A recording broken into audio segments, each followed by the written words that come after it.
Hello, tasty to everybody. Yesterday I spoke at the University of Colorado on this issue, but then the audio was not clear, so many people requested that I make a statement on this, especially on the issue of His Holiness Dalai Lama, playfully kissing a boy and saying something politically incorrect. Those who know His Holiness the Dalai Lama, like Tibetans and Buddhists and people who have visited him and met him, will not see any story whatsoever in the story which is being shared and reported by major news media around the world. Number one, the incident happened in February 28. Why the news is going viral now after 5 weeks, that itself is a question. Number two, if you have met His Holiness Dalai Lama, having worked with him for 10 years, I've been with him in many public events. He is one playful person. For example, if there is an Indian security person with a beard, he will pull his beard. If you have a mustache, he will play with your mustache. Sometimes, he will pull his mustache down, I'm sure that person has spent many minutes, keeping it up. He pulls it down.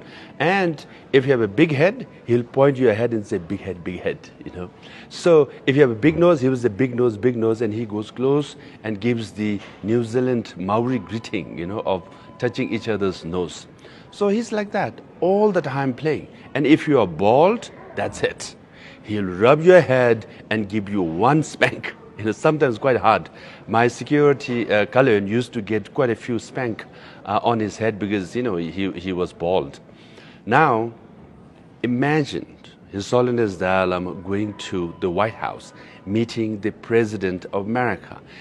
This can't be, as serious and formal meeting as possible. He meets President Barack Obama. What does he do? His Holiness says to Obama, oh, you have big ear. And he starts playing with his ear. And what does Obama say? Oh, you notice, So in that very serious, highest level of meeting, His Holiness plays with people. Another story. His Holiness was giving a lecture at Harvard University Sanders Theater, and he had to go through this basement tunnel, and where there was also an office. So we had cleared the tunnel. So as His Holiness was coming out, one lady from the office came out with the files, and she was busy moving forward. His Holiness ran and gave one slap, from the back to the lady. She turned around and looking, thinking, who the hell hit me? And His Holiness looked at her, smiled, and she also smiled. They both laughed and they hugged. They started walking. What did His Holiness tell this lady? He said, fat, fat, fat. Because this lady was, on, heavier side. She laughed, he laughed, they hugged, they walked towards the stairs, and he said goodbye to her, and she said goodbye to him. And she shared the story that His Holiness hit her, and he called her fat. Why the lady was not offended? Because His Holiness is sincere. He has no ill intention. He was very pure in his motivation. For example, myself, I got elected in 2011. In front of thousands of people, I think 50,000 people, His Holiness was giving a speech. At the end, he introduced me. He said, oh, now we have a new leader. He's from Harvard and modern educated and all that. I was getting, quite proud. Then he said, his Tibetan is, of a school standard. Can you imagine? I'm supposed to be a Tibetan leader, supposed to have oratory skills and Tibetan language. And then His Holiness just said, his standard of Tibetan is of a school kid. Everybody laughed, I was embarrassed, right?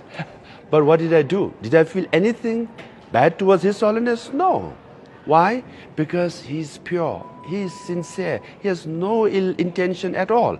I laughed with him. I was embarrassed. I wish he would be a little more politically correct with me in front of these people. But no, that's His Holiness for us, right? So people should understand that if you watch the video with the boy, Tibetans will say, that boy is so lucky. He got a hug from His Holiness, and he also got a kiss, right? But then from Western or others' perspective, I can understand it was politically incorrect. Then His Holiness office issued a statement, said sorry, to the boy and the family, anyone who was offended. Now that's the end of the story. We should move forward, right? But then, this rapper, musician, what Cardi B, and saying, oh, the people in power abuse their power. We should protect our children. And she shares the story about His Holiness and the boy. I mean, come on, give a break. Let me share with you a story that no one knows this. Maybe barely 10 people know about this. During COVID, right, America was number 1 in infection and death. India was number 2. That's where His Holiness Dalai Lama lived, right?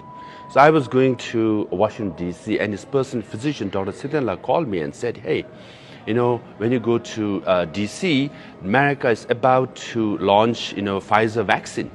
If you could get some vaccine for His Holiness, because His Holiness is 85 now, entering 86 years old at that time.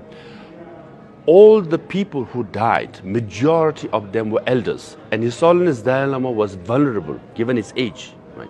So I came to Washington, D.C. This is in November of 2020, right?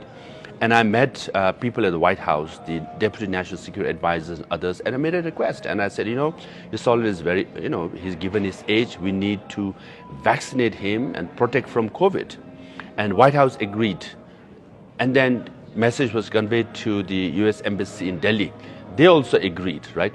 And then the vaccine was supposed to be taken to Dharamsala.